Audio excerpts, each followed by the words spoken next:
Welcome back to Good Business. I'm Jason Manish, your host, and it's time for our executive guest. And let's give a warm welcome for Greg Lozier, the first lawyer on the show. So we'll see if we can get through this without. I think you'll live. All right. So tell us a little bit about Pride International, big drilling company. Pride drills for oil all over the world. We're in over 30 countries. We have over 7,000 employees, and our primary focus is offshore, deep water drilling.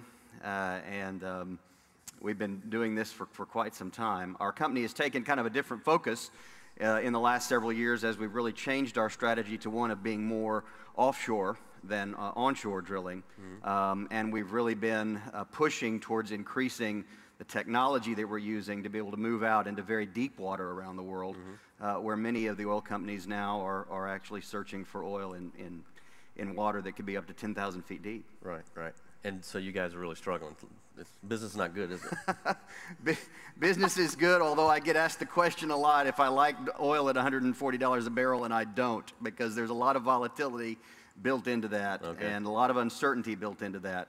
But business has been strong, you know, it's one of those things that I think we need to continue to look for ways to expand how we produce energy around the world. It's the only thing that's really going to be able to help with what I know is a difficult thing for many people today. Right. Now I know a little bit about Pride, and what's intrigued me about Pride is over the past couple of years, maybe a little longer, you've gone through a Live Your Values campaign, and this really, I think, would appeal to our audience. Tell us a little bit about the Live Your Values campaign at Pride. Sure. We, as a part of kind of the turnaround of the company that began, I guess, the latter part of 2003, within the last year or so, we completely remade mission, vision, and values for the entire company. And last year we went out around the world at a number of our large operating bases around the world and rolled out what we called Pride's mission, vision, values. It was the first time that we actually really had put a mission statement and a vision statement around our new strategy and then talked about our core values. We always talk, when we talk about our core values, there are always two primary values in our business. One is safety. You have to do what we do, and we have to do it safely. Right. We want to be able to return our employees home to their families in the way that they came to work. Right. And it's a very challenging business to be able to do that. And so we always put safety first, keeping people first. And then ethics. And one of the things that we've talked about a lot about at our company over the last several years has been business ethics and doing things the right way.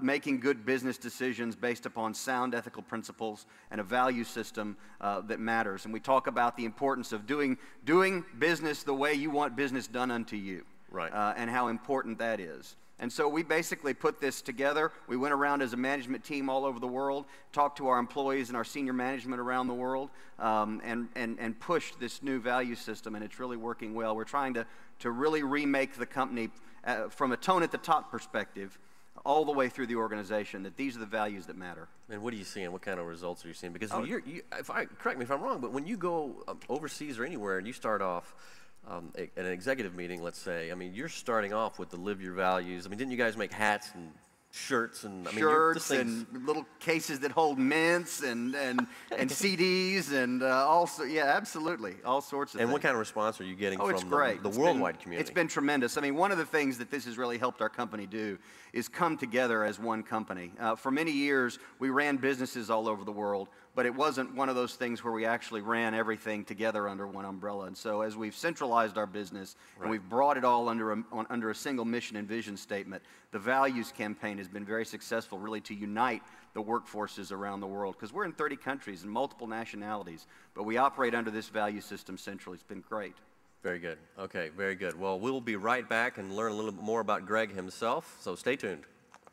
Welcome back to Good Business. I'm Jason Manish with Greg Lozier from Pride International. And Greg, tell us a little bit about, you overcame some childhood challenges, did you not?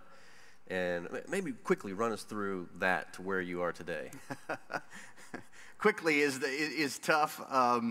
I'll say this.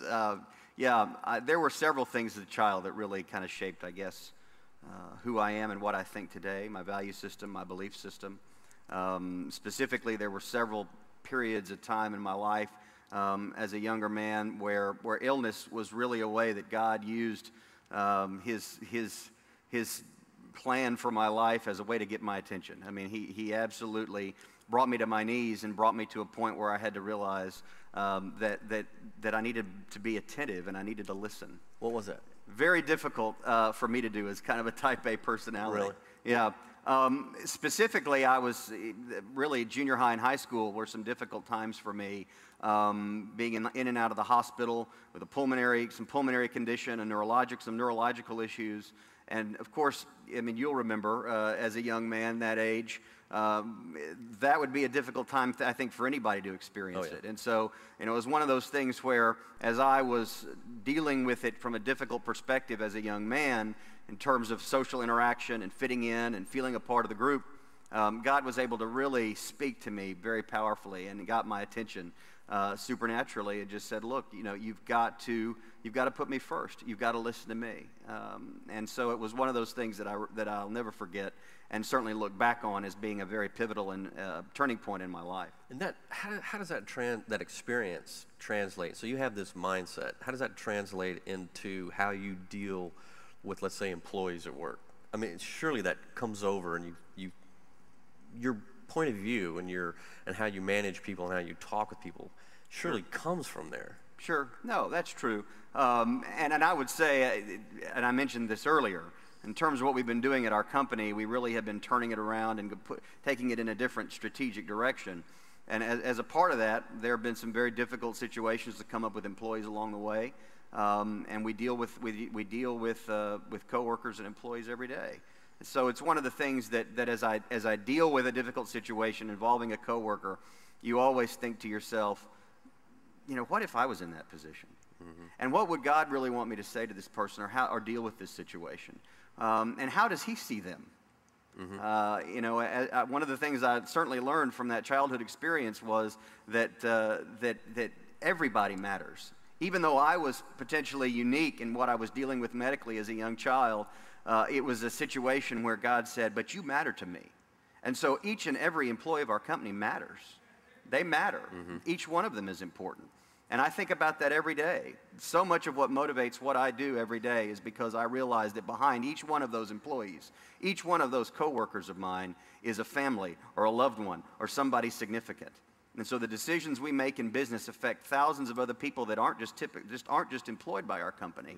Mm-hmm. And so that's why there's really a ministry there in terms of realizing what you do and how it impacts the lives of so many others, even beyond your employee base. Right.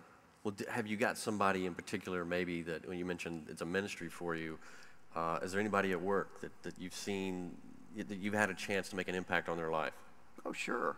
I think one of the difficult situations that you always face when you're dealing with employees and coworkers, and certainly it's one of those things that you think a lot about when you're dealing either with something that's personal to them, maybe a hardship they're going through. There's so many employees that we deal with that are either having an issue with a spouse or with a child, or maybe some medical issue for themselves or other hardship. I remember when the hurricanes blew through in Louisiana, and we had a number of employees, and still do, that live along the Texas and Louisiana, Mississippi, Alabama Gulf Coast area. Mm-hmm. And the company was able to reach out to them and touch them uniquely. Those are the sorts of things that we have to keep focused on, that we have to do. We have to make sure that we're really reaching out as we can as a corporation, right, and upholding the values that we consider to be important. Right. Super. Fantastic. Well, we thank you for being on the show. Enjoyed it. We really appreciate your time. You bet. Thank you, Jason. And stay tuned. We'll be right back with our musical guest, Scott Beelan. Welcome back to Good Business. Jason Manis, we're going to wrap up here. Eric, it was a great show. It was. Thanks for being on with us. Thank you for Thanks for having the me. web tips. And I tell you what, we've got a couple of special guests. I'm gonna burn some time here, airtime. You two up there in the front row, could y'all come up here? Come on, yay! I got a dog for you. See, it's hard to imagine that yes, at the Good Business Show we have. Come on, right here. These people come dressed to the show. It's like going to a Raiders game, where everybody's dressed up with paint and everything. Do you want that? That's neat. What's your name? Kelly? Annalie Beelan. I knew that. And you? Scotty. It's the Beelan kids. All right, guys. Well, thanks for coming to the show. Did you like it? Yes. Did you learn anything about drilling oil or lawyers? Yes. Yes? What did you learn about lawyers? Was he scary or was he nice? This is what when you see a lawyer coming, you know, you're dressed for the part. All right, guys, we really appreciate y'all being here and tuning in on the show. We had a great time, and thank you again, and be good to each other.